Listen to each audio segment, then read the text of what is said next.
Hello, here we have our closing Metosa Spanish built engine lathe. Swings 15 inches, 45 inches between centers.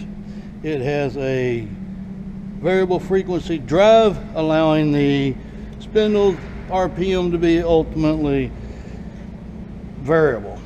Spindle start is on the carriage, makes it easy. You hear how smooth it runs. Look at how easy it slows down. You keep it within 3 speed change ranges,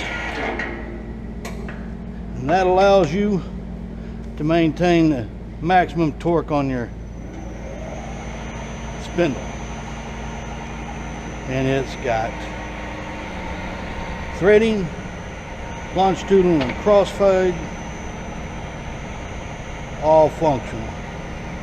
Comes with a steady rest, a turret carriage stop, and a micrometer carriage stop. Number 4 taper in the spindle. It does have coolant.